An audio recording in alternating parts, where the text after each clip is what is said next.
Constructive Voices, the podcast for the construction people, with news, views, and expert interviews. Hello, I'm Steve Randall, and welcome to Constructive Voices.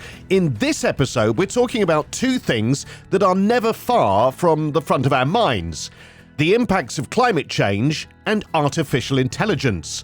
We're talking about WINT, a system which detects and stops leaks at the source using AI. It alerts you when water's leaking and automatically shuts it off. Constructive Voices producer Jackie DeBurka has been speaking to Yaron Dycian, co-founder of WINT and its Chief Product and Strategy Officer. So WINT is all about managing water in buildings, a topic that's really been overlooked for too many years. Water is, kind of a dumb asset. It goes into the building, it gets used by the tenants or equipment in the building, and nothing manages it. And things that we don't manage tend to do what they feel like, which means, in the case of water, spill and cause massive damage, or just leak away and waste a lot of water. And, the reason we started WINT, it's not just me, by the way, it's me and my co-founders. WINT is dealing with a problem that I noticed is not being dealt with. In fact, a neighbor of mine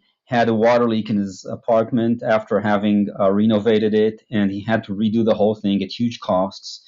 And that brought to my attention this, significant problem. It's also, as we see global warming and climate change take place in the world, one of the first impacts that these are having is water scarcity. Places that we would never have guessed, such as London or Paris, are now becoming water stressed. It's a topic that needs to be taken care of. And so these were some of the reasons. Okay, that's really interesting, Aaron. What was your background before you actually founded WINT? What's the path that led you there? I've been doing tech for 30 years, over 30 years now. A lot of startup companies. I've dealt with anything from cybersecurity to electro-optical systems. And when you look at this world, the world of the built environment, buildings, construction sites, there are some of the slowest to adopt IT technologies. There are good reasons for this. But when you think of the upside, when something is, lagging behind that many years, you can make a big difference. It's easier to make a big difference in a place like the built environment by adding IT to it than, for instance, banks who are extremely advanced in their adoption of IT. So, it's a great area to be helping and to be making a big dent for the world. Obviously, as you've already mentioned yourself, Aaron, water scarcity is a pressing global issue, and unfortunately, it's probably not going to, get any better as we see climate change happening quicker than most of the scientists imagine it would even happen. How does WINT Water Intelligence contribute to addressing this challenge, particularly in the context of the built environment that you've just mentioned? So here's an amazing statistic. About 25% of the water that gets into a building goes to waste. We don't see it, and there's no one overriding reason. It's death by 1,000 cuts. A leaky toilet here, a tap left open there, misconfigured irrigation system, a problem in your HVAC system. All of these add up amazingly fast to waste so much water. Now, when WINT goes into a building, we place sensors, which are essentially water flow meters, the standard type that you would use to meter with your utility company. And we read this data, we read it at very high time frequencies, and we use AI to analyze that water flow pattern. And when we do that, we can learn what is normal and what is abnormal. And an anomaly will eventually map out into one of two things, either waste, such as a leaky toilet, or damage, such as a pipe breaking in the wall. And so when we go into a building and install our systems, they start alerting the staff that's maintaining the building. And things that have gone unnoticed are now top of mind, and you can go and fix them. Usually the fixes are very simple and very easy to do. It's just being aware that that thing is happening. And so our contribution comes from the fact that we can identify that bad things are going on in the building, alert the staff, when needed, shut off water. We can automatically shut water off. And that's very helpful for damage prevention.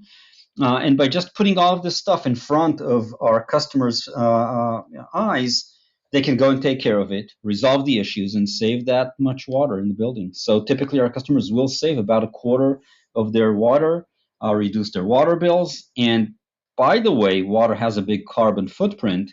So we will also reduce the building's carbon footprint throughout this process. Tell us in a bit more depth, though. I mean, obviously, these days, everybody's familiar with the term AI, and plenty of people are fascinated about it. Some people are quite worried about it. How exactly does AI work with the pipes and the systems that are already in a building? How is this actually possible? Go into a bit more detail as to how it actually functions. So AI is really a very broad set of technologies. The AI that we all know with ChatGPT, which is generative AI, is using the same basis or same technological basis as we are, but it's different. It's not the same. Our branch of AI is what's called anomaly detection.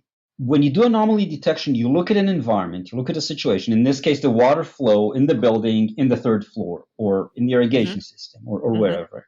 You look at what is happening there, and you just observe it for a while, and you let the algorithms understand that this is normal. There's a variety of ways to do this. It's actually quite complex processing, but think of this and try to imagine this. It's tough on a voice podcast, but think of a chart that shows water flow rate, 100 liters per hour, 50 liters per hour, 500 liters per hour, and it kind of creates a chart over time. So you can see if I open a tap, you will see all of a sudden the flow rate increase, and when I shut it off, you'll see the flow rate drop.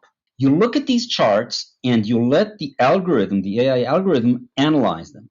They actually create, if you will, a picture. This picture has normal behaviors and it has abnormal behaviors. I'll give you an example. If we're in an office building, you do not expect to see that chart demonstrate water is flowing 24 hours, 7 days a week, because during the night or during the weekend, the office building is empty.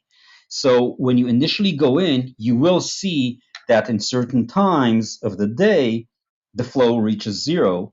But then again, on other times, it is used with certain patterns. So if all of a sudden I've got a weekend and the water continuously flows for 24 hours, that's not normal. So that's an example, kind of a visualization, if you will, of what the algorithm does. It's really fascinating. And don't worry about the charts. We can include them on the website for the episode page so people can see them. One of the things that I heard prior to our chat today, Aaron, is you were on another podcast and you mentioned some quite startling statistics about water and the built environment stroke construction sectors. Can you share these with our audience, please? There are two areas to the impact of water in the built environment. The first is the waste. We mentioned that approximately 25% of the water going into a building goes to waste and generates fantastic amounts of carbon emissions. So if you think of a single example that we had, and I can mention the customer's name simply because it went public, but the Empire State Building installed us, and we identified water waste in one of their buildings' electromechanical systems was wasting water at a rate of $100,000 a year. That was just going down the drain, very difficult to identify because it was going through some internal mechanism of the system. Down the drain, nobody notices an impact except for the water bills. And the second element of this waste is the carbon emissions. That specific example, when we calculated the carbon emissions that it generates, was equal every year to flying a full passenger plane with 170 people between London and New York. And that's just out of some hidden water leak that's happening in some electromechanical system. So that's in terms of the waste, the amounts of water and their impact on the environment. A second element is the damage aspect. Water damage in buildings is the number one cause of pain in quite a few insurance categories. Insurance companies are now saying water is the new fire, where fire used to be the big problem for insurance companies in the past.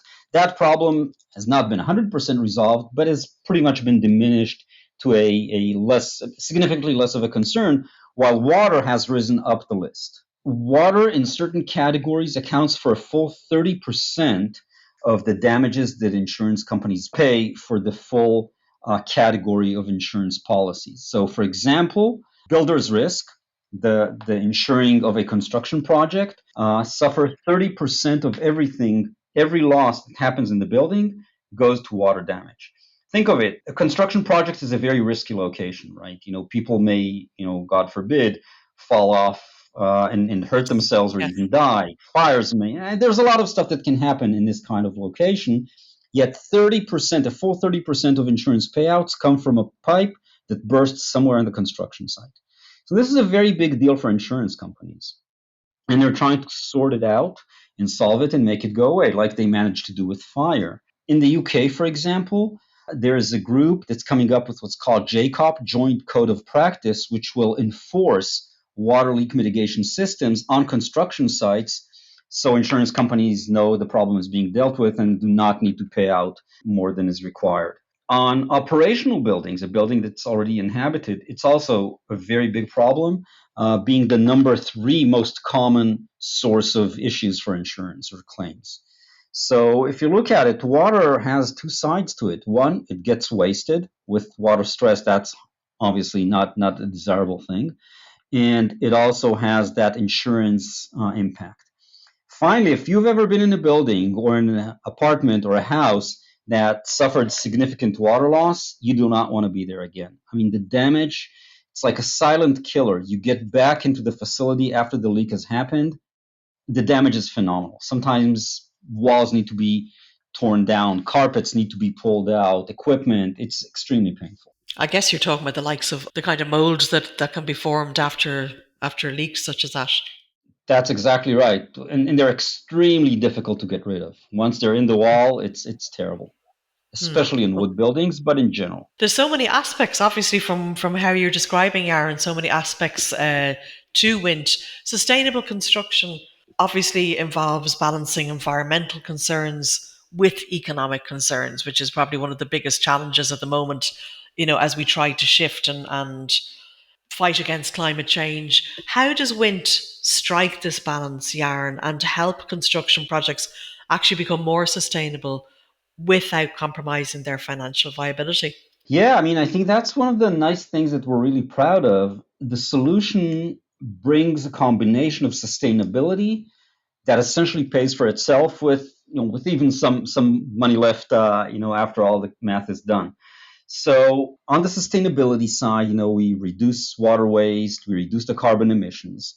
On the money side, that water saving actually translates to real money.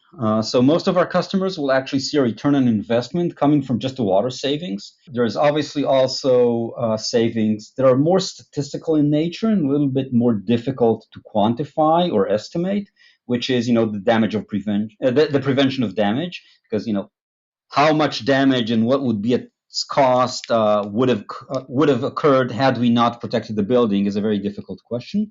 But we've got some comparative analysis showing that we prevent approximately 90% of the damage. So that's also a component of the savings and the financial impact. And I think the combination of these two things ensures that you can both be profitable and sustainable. Many organizations are investing significantly to make their buildings greener from a LEED perspective or from a BREEAM perspective. The cost of a LEED or BREEAM point could be quite significant if you think of covering the building with special coatings on windows and so on. LEED points and BREEAM points coming from WINT's water management are actually low cost relative to most other LEED points that can be gained. So they're a quick win, essentially. Quick and low cost win, yes. Would you like to share costs, Yaron, or is that sort of depending on a project by project basis? It does depend on a project by project basis. I will say the model is hardware, valves and meters we do not manufacture. We can provide them to the customer, or the customer can buy them on their own. And it'll really vary, right? It depends on the pipe size. The equipment for a small pipe could be 100, maybe 200 pounds per unit. Large pipes require big equipment, that's heavy. Sometimes even needs, mechanical lifting.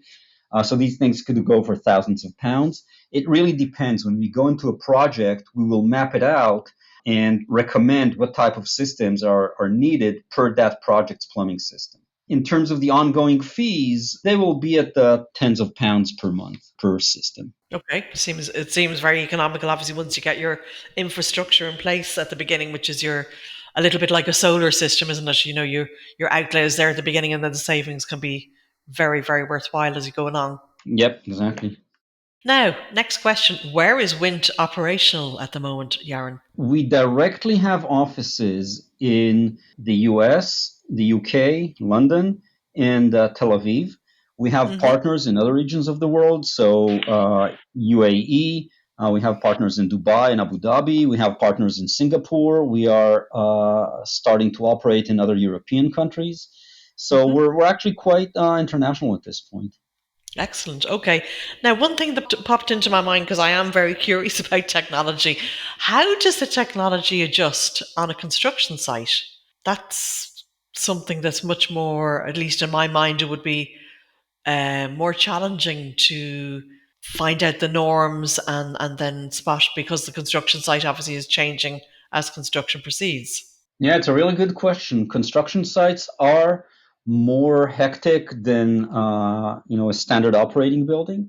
Yet, surprisingly, when you dive deep into the patterns, you see that there are things that are very common. And that's really the power of AI, being able to decipher behaviors from what we as humans, may think of as a mess. I'll give you a really simple example. There is never a flow rate of over 5,000 liters per hour in the building. That's a very simple observation, but it's something that comes up and the system can learn it. Water is never used for more than 45 minutes. Things like that. They're not all accurate, and these are just examples, but that's the kind of thing that the algorithm can come up with. We have done some very, very deep studies that essentially will tell you what is the probability of being able to stop a leak in certain conditions. For example, a construction site up to a certain volume of water. So I can tell you what the probability of stopping a leak over 1,000 liters is in a construction site, and the numbers are good. And so an important thing to say about this whole technology overall, this is not an absolute. It is statistical in nature, but we are looking of way upwards of 95% of blocking, even on complex construction sites, of blocking these leaks at what is very sustainable levels of water flowing into the building. It will never be zero, by the way, and we will not catch everything. So it's an important observation. We are not 100% guaranteed, but if you look at the statistics, they are extremely good.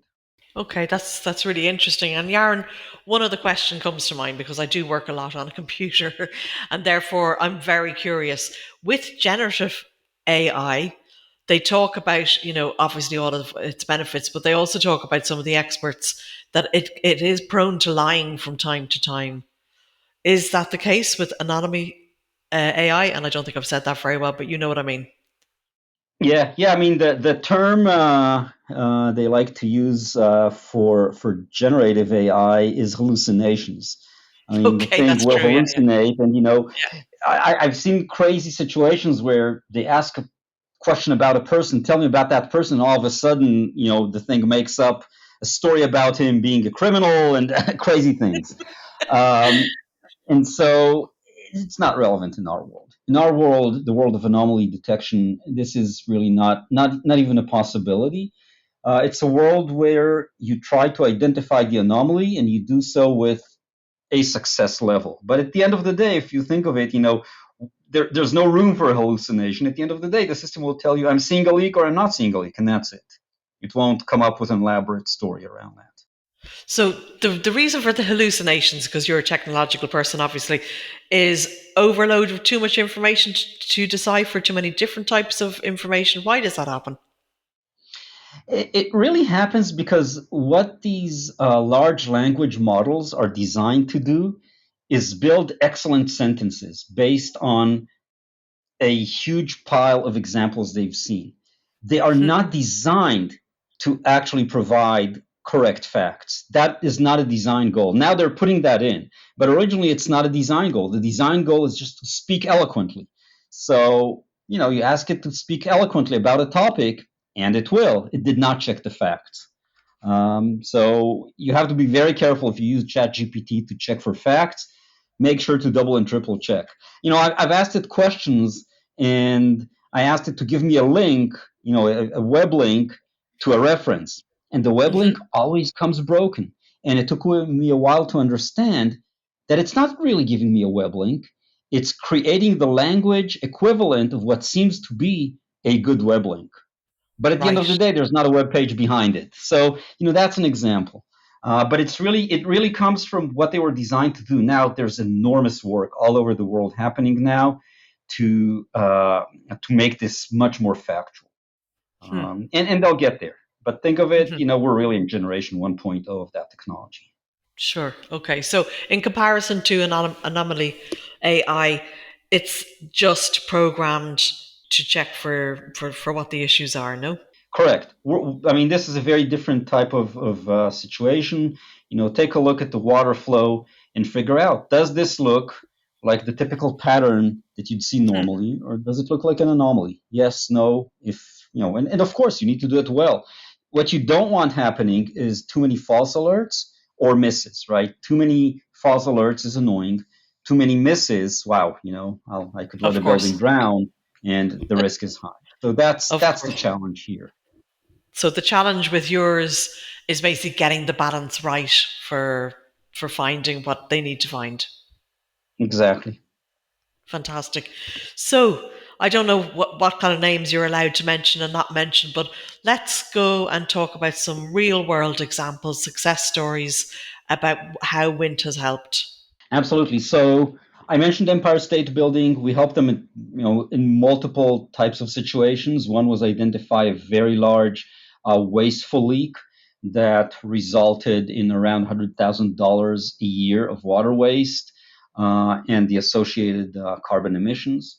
We also caught at a very early stage a pump that imploded in one of the high floors. Can you think of a pump imploding on the main riser, bringing in water into the Empire State Building?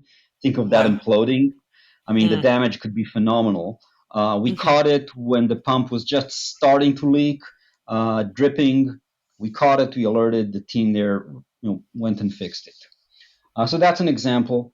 We work with companies like Mace. Mace, for example, projects all over London.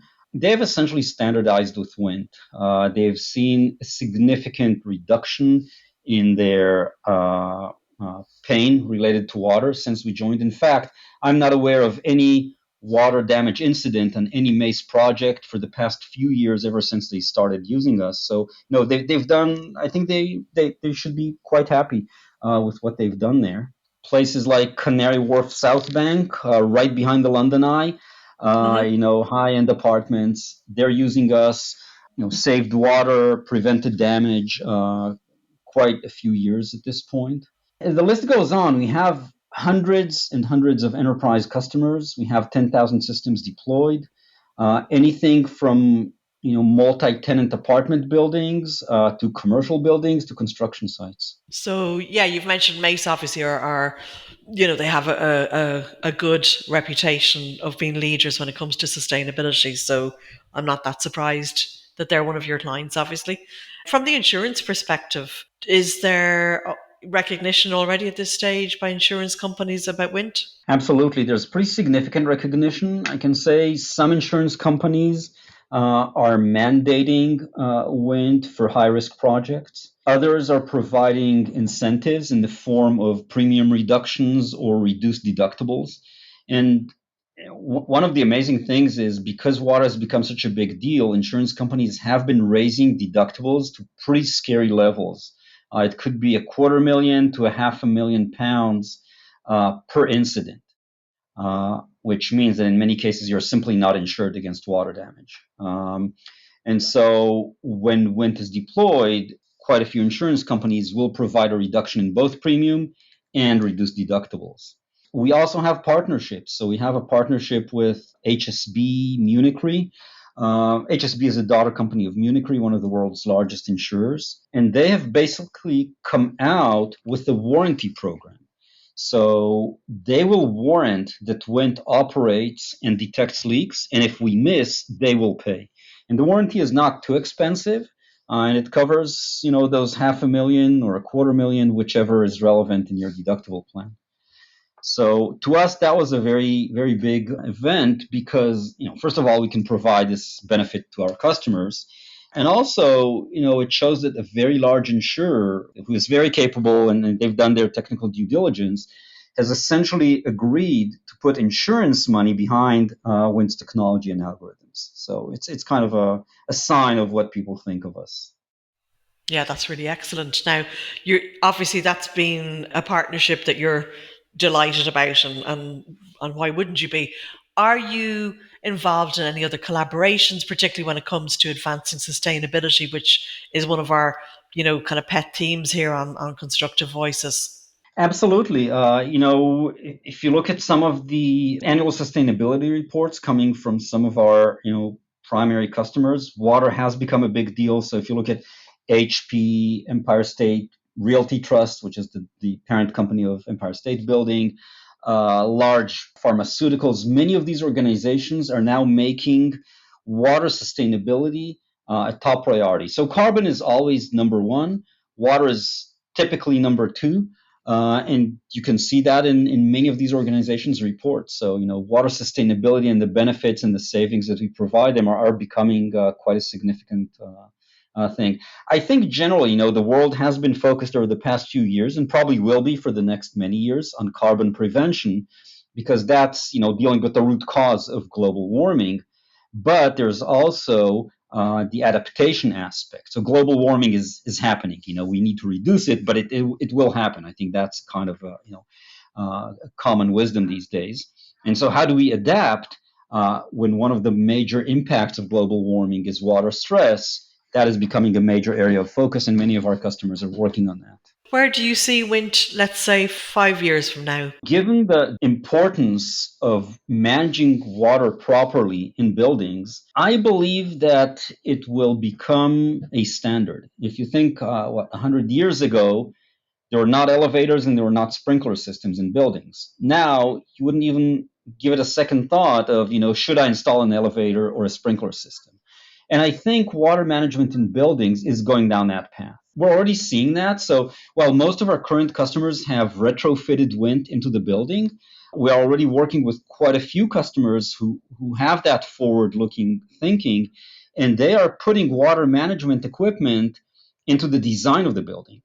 And I think in 5 to 10 years, it will become an industry standard, and you would be frowned upon if you're not installing water management in the building, because why would you not? I mean, the actual cost of the equipment is not high. A valve and a meter per floor, it's nothing relative to the construction project's costs. And it makes so much sense to make the building more water sustainable and more waterproof. This is Constructive Voices. Another fascinating conversation on Constructive Voices. Jackie de Burker speaking with Yaron Dycian from WINT, and I'm sure we're all well aware of the damage that leaking water can do, and just great to hear about the possibilities of AI helping to solve a major problem within the construction and building management industry. And of course, you can find out more about Yaron and WINT by going onto our website, constructive-voices.com. Don't forget the dash, and check information in the show notes too. And that's all for this episode of Constructive Voices. Please take a moment to share it with others who may find it interesting. Follow or subscribe to get the latest episodes automatically on your favourite podcast app, and rate and review the podcast if you can. You can also listen to the latest episode by saying, Alexa, play Constructive Voices podcast. Here's Constructive Voices. Here's the latest episode. And on our website, where there's lots more information too. That's constructive-voices.com. Don't forget the dash. Until next time, thanks for listening. You're really helping us build something.